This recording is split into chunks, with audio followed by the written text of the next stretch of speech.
what's going to go into kind of the last 12 games and figuring out rest, who to play, and injuries, and then also gaining that cohesion you want? Yeah. What's going to go into those decisions? I mean, whatever is best for the player, whatever is best for the team at that particular time. I think you can find different ways to build a cohesion. There will be plenty of time for games, which I think is important. There'll be time for practice. So we don't need to make it a bigger deal than it already is by overthinking it. I think it's just a matter of what's best for the players, what's best for the team at that particular time, you know? I don't know if you addressed it the last 2 games, but how concerned are you about Jrue's ailment, and how has he kind of looked to you in some of the shoot arounds and places where he's been able to get some shots? Not concerned at all. Looked good. He said he worked out today, said it felt better. So whenever he feels the best, he'll come back, but I'm not concerned about it. You haven't described it as experimenting necessarily, but going to some different lineups recently, what do you feel like you've been able to get out of looks both small and big over the last couple of years? I think the biggest thing is just finding different ways to play, but also just really building the identity of our role guys and them continuing to get reps, and they've played tremendous.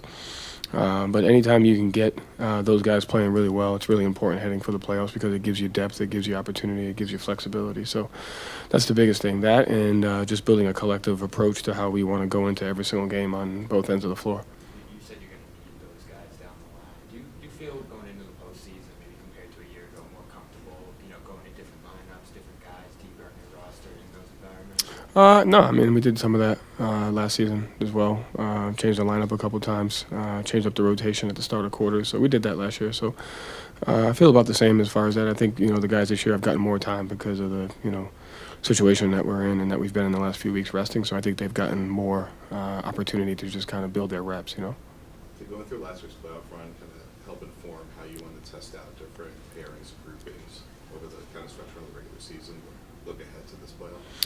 A little bit, but that's kind of hard because you never know who you're going to play against. You don't know what the matchup's going to be, what the situations. I think the one thing it did is it allowed us all to agree to be more open-minded throughout the season, to be able to win games different ways, to have an understanding of like this is the system which what we do, but here's how we need to play for the next quarter, the next game, the next 10 possessions, so that we can get reps at things that we know we need to be good at. So I think it's more about looking at it from our own perspective, like what's the versatility we can get to as a team, more than kind of trying to figure out what your matchups are going to be at those particular time. Just how can we take advantage of our versatility on both ends of the floor.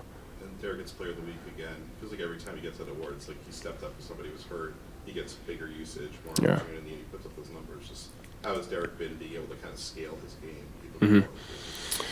Yeah, I mean, I think it's more about his flexibility, right? He can play with the ball. You obviously know his usage rate, but he can play without the ball, and he plays both sides of the ball. So his passing, his playmaking, his pick and rolls, his shot making, his defense. I think one of the weapons is he's able to be so versatile on both ends of the floor.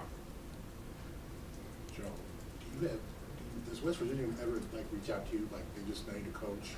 Do you get any input? Do they reach out to alumni? Like how did that process go over the last few months when you were kind of in limbo? No, they definitely do a great job reaching out to their alumni, but I wasn't involved in any of the processes or stuff like that. I kind of stay out of that, but the relationship between the alumni and the athletic department is really good. So, and really the fan base. So I think that's the most important thing.